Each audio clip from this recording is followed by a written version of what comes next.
Hola, bienvenido a Acceso Libre, el protocolo a su presencia.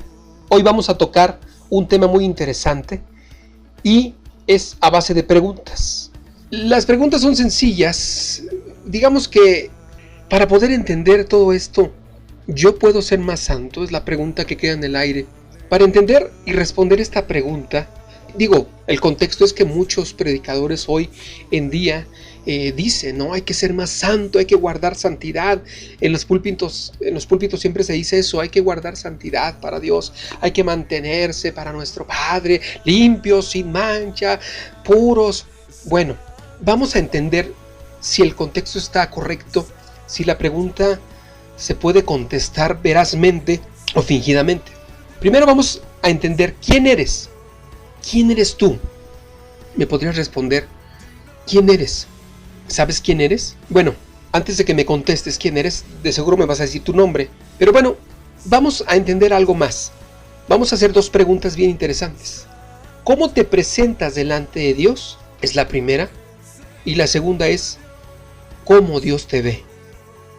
Antes de seguir con el tema, permíteme ir a un corte y regresamos a Acceso Libre, el protocolo a su presencia.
Regresamos a Acceso Libre, el protocolo a su presencia, y vamos a ver estas dos preguntas que son muy importantes para desarrollar el tema de hoy.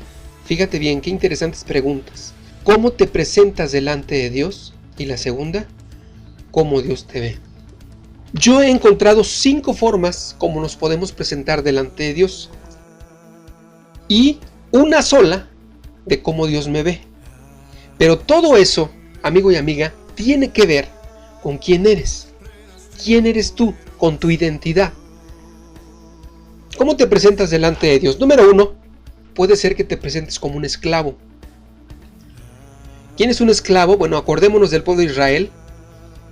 Acordémonos que eran rebeldes, que no creían, que no tenían fe, que a pesar de que veían la mano de Dios, eran incapaces de poder creer que Dios los iba a respaldar para tomar posesión de la tierra. ¿Te acuerdas de Israel cuando salió de Egipto? Me refiero a esa escena. ¿Te acuerdas de esos 12 espías? ¿Lo recuerdas? Tremendo. No tenían fe, alguno de ellos. Dice la palabra que solamente de esos 12, Josué y Caleb pudieron entrar a la tierra prometida. ¿Por qué? Porque su mentalidad, la mentalidad de los demás, era de esclavos. Tremendo.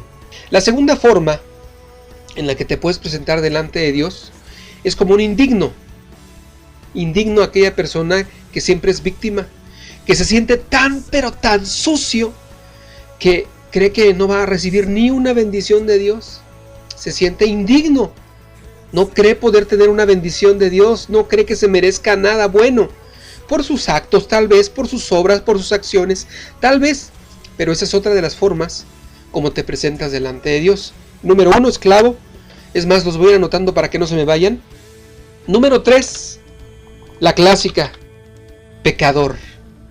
También así te puedes presentar delante de Dios, como un pecador. ¿Quién es un pecador? Pues es alguien que siempre tiene la cabeza abajo. Los podemos ver en la iglesia, a pesar de que ya tienen a Cristo en su corazón, los podemos ver en la iglesia.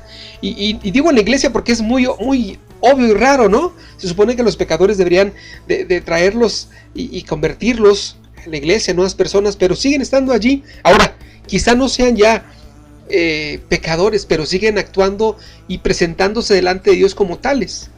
¿Quién es un pecador? Pues una persona que falla y falla y falla y sigue fallando, y eso define su vida, el pecado.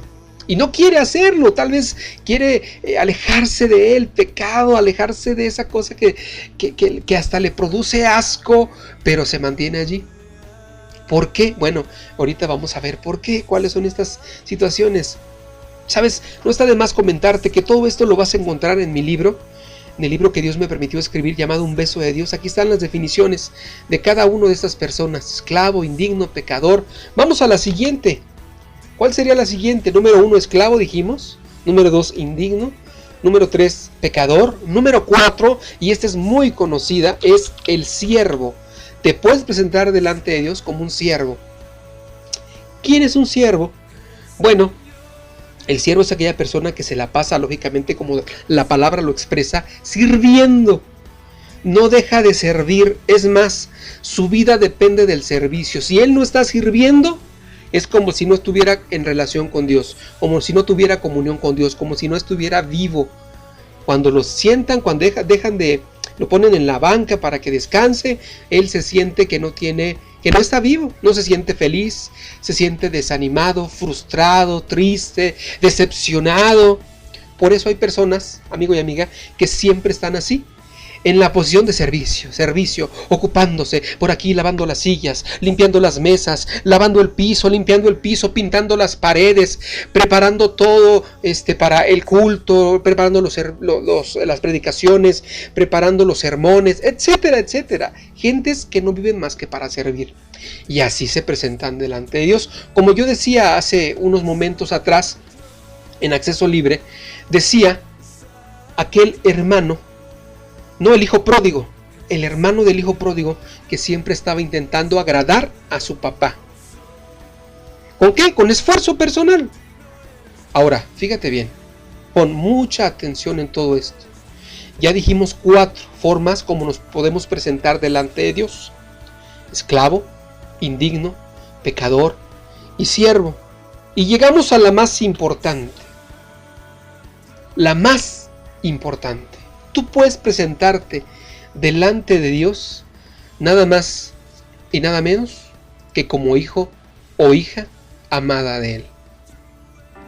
¿Cuál es la forma, amigo y amiga, como te presentas delante de Dios? ¿Te presentas como un esclavo por tu manera de pensar? ¿Como un indigno por tus fallas, por tus errores? ¿Como un pecador que cree que no se merece nada? ¿Te presentas como un siervo que siempre está trabajando pero que nunca tiene comunión con Dios? ¿O te presentas como un hijo amado, una hija amada, que sabe que nunca va a ser rechazado por su padre, que ha entendido y ha tenido la revelación a través del Espíritu Santo que Dios, más que su Dios, es su Padre y que lo ama, así como es, que ha entendido que Dios cuando lo ve, cuando la ve, los ve como el producto terminado? ¿A través de quién? Bueno, a través de Jesús. ¿Cómo te presentas delante de Dios? Ahí está la respuesta que yo te puedo dar en referente a esa pregunta. Ahora, ¿cómo Dios te ve? Esa pregunta es vital para ti y para mí en nuestro cristianismo, en nuestra relación con Dios. ¿Tú crees que Dios nos ve como esclavos? ¿Tú crees que Dios nos ve como indignos? ¿Tú crees que Dios nos ve como pecadores? ¿Tú crees que Dios te ve como un siervo? ¿O tú crees que Dios te ve como una hija amada de Dios? ¿Dios te ve como un hijo amado de Dios?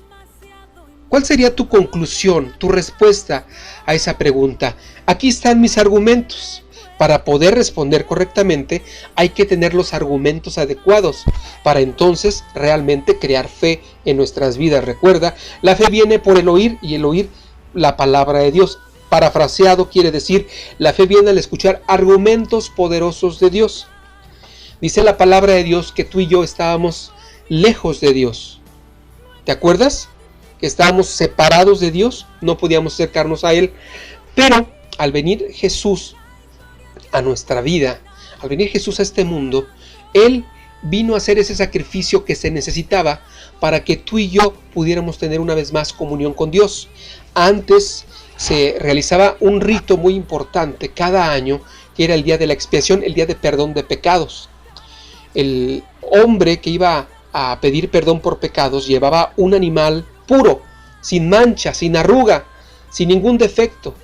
Lo ponía, se lo entregaba al sacerdote y antes de degollarlo tenía que poner su mano sobre él. Cuando ponía su mano sobre él, eso simbolizaba que eran transferidos sus pecados al animal. Y algo bien interesante es que la inocencia del animal era transferida al hombre. De tal forma que luego se degollaba al animal y se ofrecía en sacrificio.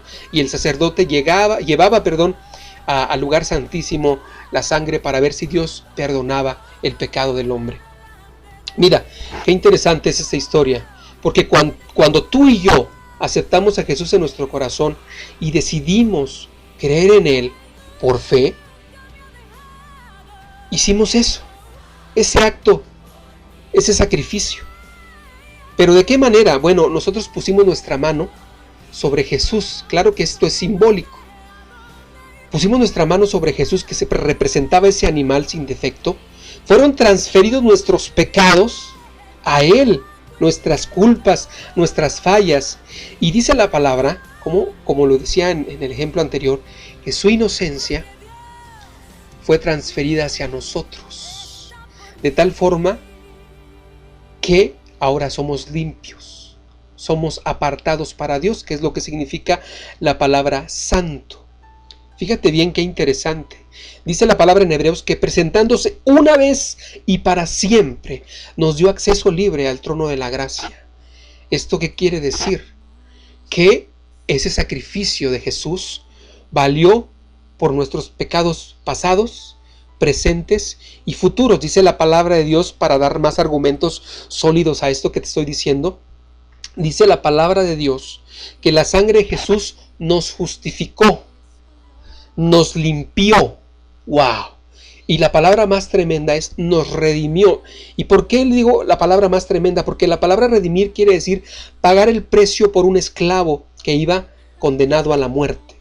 Tú y yo íbamos condenados a la muerte, pero a través del sacrificio de Jesús, que no pagó un dinero, no pagó plata, no pagó oro, pagó su sangre por ti y por mí, de tal forma que hoy tú y yo hemos sido redimidos. Íbamos a la muerte, ese era nuestro destino, pero ahora nuestro destino es los brazos de nuestro papá. ¡Wow! Eso está tremendo, amigo y amiga, tremendo. Es una revelación que tienes que tener en tu vida, porque de aquí tienes que agarrarte y definir tu vida a través de esos principios. Ahora puedes responderme esa pregunta: ¿cómo Dios te ve? Dios no te ve como esclavo, como indigno, como pecador, como siervo. Ahora, tú me vas a decir: ay, pero es que me sigo equivocando. Cuando yo enseño esto, siempre las personas tienen que poner su lógica primero. No muestran su fe, sino que ponen su lógica. No, espérate, pero es que mi mente me dice que yo sigo pecando, que yo sigo fallando, que sigo haciendo cosas de las cuales no puedo dejar de hacer. Ah, es que estás concluyendo mal, estás pensando equivocadamente. No estás pensando como hijo, no estás teniendo fe en lo que Jesús hizo de ti, estás teniendo fe en lo que el diablo había hecho de ti, alejado de Dios. ¿A quién le vas a creer? ¿A Dios o al diablo? Eva le creyó a la serpiente. Y entonces su nivel de pensamiento, ¿qué pasó? Bajó de ser una persona normal a convertirse en un animal que solo se mueve por instintos. Y eso es lo que el diablo quiere, que nuestro pensamiento siempre esté por los suelos. Que bajemos nuestro nivel de pensamiento, no pensemos como Dios quiere que pensemos, sino que estemos pensando como instintos. Los animales se mueven por instintos, tienen miedo, se asustan. Tienen hambre, van a cazar, solo instintos, no razonan. Tú y yo tenemos que aprender a razonar, pero razonar acorde a la palabra de Dios. Esto quiere decir concluir correctamente. ¿Quién eres? Una hija amada de Dios, un hijo amado de Dios. No soy esclavo, no soy indigno, no soy pecador, no soy siervo. Ahora, si yo sigo fallando es que no estoy teniendo la identidad correcta. ¿Cuál es la identidad correcta? Precisamente que soy hijo. Mira, te lo explico de esta manera. Un día, una mujer, una periodista, fue a China a entrevistar a los grandes maestros del ping-pong. Tú sabes que por allá hay gentes pero tremendas para el ping-pong. Y le preguntó a los entrenadores qué hacían para enfrentar las debilidades de sus discípulos. Los maestros, casi todos, contestaron esto: es que no nos centramos en las debilidades, nos centramos en las fortalezas. Crece tanto la fortaleza que la debilidad se va por sí sola. ¡Wow! Esta es una revelación de Dios para tu vida. No dejes ir esta revelación, por favor, amigo y amiga. Pon atención. Cuando tú centres tu energía, tu fe en tus fortalezas, eso va a hacer que tus debilidades desaparezcan. Dice la palabra de Dios que no tengamos presente el pecado. Y esto quiere decir, no te estés recordando que fallas, no te estés acordando. Piensa en lo que eres, tu verdadera naturaleza, tu identidad correcta. Dios te hizo un hijo amado de Dios. ¿Quieres más respaldo sobre esto que te estoy diciendo? Ok, déjame seguir dándote más argumentos que van a crear fe en tu vida. Yo conté esta historia hace poco, pero no está de más contarla. Había una vez una ovejita que estaba dando a luz, estaba teniendo a su ovejita, y fue tanto su esfuerzo que se murió. Quedó la ovejita huérfana. El dueño de la ovejita llevó a la ovejita huérfana a ver si otra mamá le daba lechita, le daba comida, pero la rechazaba y la pateaba. Entonces la ovejita no podía comer y tenía hambre.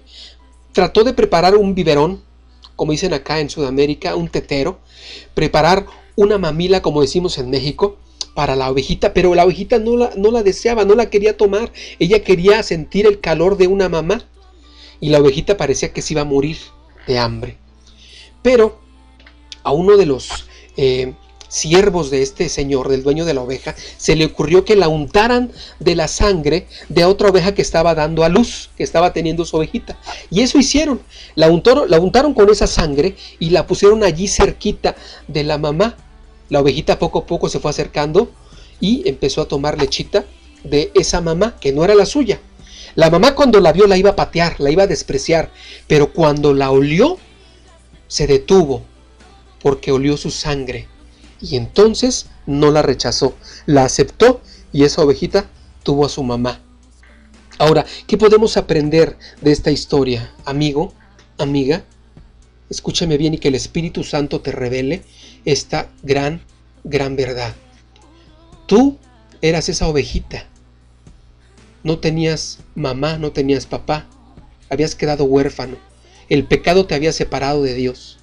Pero cuando Jesús vino y ofreció su vida por ti, ¿qué crees que pasó?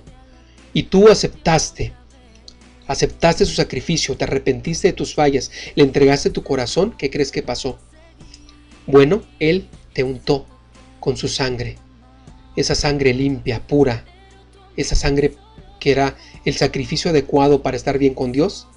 Él te la ofreció y te la untó en todo tu cuerpo, de la punta de tus cabellos a la punta de tus pies, de tal forma que ahora tú hueles a Jesús, hueles a Dios. Y Dios, cuando te ve, ¿qué crees que ve? Ve esa sangre esparcida en ti, untada en ti. Y cuando te huele a Jesús. Tú, amigo, amiga, hueles a Jesús. ¿Quién eres? Eres un hijo amado de Dios. Eres una hija amada de Dios. ¿Cómo debes presentarte delante de Dios? Así, como hija amada de Dios, como hijo amado de Dios. ¿Cómo Dios te ve? Así, como hijo amado, a través de la sangre de Jesús. ¿Puedes ser más santo? No. Nosotros no podemos ser más santos. No era algo que pudiéramos hacer nosotros. Eso le tocaba a Jesús y lo hizo por amor. Es ahí donde toma más realce y más valor lo que hizo por ti y por mí. No necesitamos esforzarnos y frustrarnos intentando ser más buenos para Dios. Si Él ya lo hizo todo, ahora de donde tenemos que partir es de lo que somos, de la identidad correcta. No ver nuestras falencias, nuestras fallas, sino ver nuestras virtudes y agarrarnos de ahí. Reconocer lo que Dios ha hecho en nosotros. Reconocer ahora lo que somos en Él. ¡Wow! Esto, amigo, amiga, se llama revelación del Espíritu Santo. Revelación del Espíritu Santo. Espero estés recibiendo y no te hayas permitido por ahí distraerte y, en verdad, camines y actúes como lo que eres. Porque hueles a gloria de Dios. Huélete. Y a lo mejor dices, huelo al perfume que me eché en la mañana. Pero cuando tú haces tu oración y Dios inclina su oído y voltea hacia ti y de pronto te huele, dice, este hijo mío huele a la sangre de mi amado Hijo Jesús. Lo reconozco, es mío. Cuando tú eres un hijo amado de Dios, va a venir a tu vida sentido de pertenencia. Va a venir a tu vida protección y seguridad. Te vas a sentir completo. Y no vas a tener que andar buscando algo que llene tus vacíos. Por eso tantas personas, aún cristianas, tratan de llenar sus vacíos. Y esos vacíos solamente Dios los puede llenar. Ahora, ¿con qué los llenan? Pues lo clásico, las personas del mundo con drogas, con alcohol, con mujeres, con libertinaje, con excesos. Y creen que así son felices. Los cristianos, lamentablemente, hoy también ya van por esos lados, tratando de llenar sus vacíos con aplausos. Les gusta que la gente los reconozca, los vea. Pero tú y yo, hoy hemos aprendido que lo único que puede llenar nuestros vacíos es la comunión con Dios, es nuestro Padre. Ahora permíteme terminar con esto. Algo que tú y yo tenemos que tener claro es que solo los hijos heredan. Un esclavo no hereda, un siervo no hereda, un pecador no hereda, un indigno no hereda, pero un hijo hereda. Recuerda lo que dice la palabra de Dios. En cuanto el heredero es niño, en nada difiere del esclavo. Eso quiere decir que a lo mejor estás viviendo una vida siendo un esclavo, a pesar de que eres un hijo. ¿Y por qué comento esto? Porque a veces nos falta madurez, hay que aprender, hay que madurar, hay que conocer, saber quiénes somos para entonces disfrutar de nuestra herencia. Solo los hijos heredan. Involucra a Dios en tu vida, a cada instante de tu vida, y vas a ver su mano de poder. Entonces vas a poder decir con seguridad, Dios tiene el control de mi vida, porque estás viendo su poder cuando tú lo estás involucrando. Muchos no involucran a Dios en su vida, por eso no pueden ver su poder, por eso no ven sus maravillas, por eso está su alma sedienta. Así que involúcralo y recuerda, solo los hijos heredan. Gracias por estar conmigo en Acceso Libre, el protocolo a su presencia. Espero nos encontremos en alguna otra ocasión. La gloria de Dios maneja mi vida con hilos de amor que puso en mi alma, me lleva hasta Él. La gloria de Dios, gigante y sagrada, me carga en sus brazos, alienta mis pasos, me llena de paz y miel, sale a jugar cuando me viene a ver y me deja ganar. De la gloria de Dios tendré el descanso para mis pies, con su manto mi frío desaparecerá y descansaré. De la gloria de Dios vendrá bendición y abundante pan para ti, para mí y a quien quiera venir a la gloria de Dios. La gloria de Dios, gigante y sagrada, me carga en sus brazos, alienta mis pasos, me llena de paz y miel, sale a jugar cuando me viene a ver y me deja caer.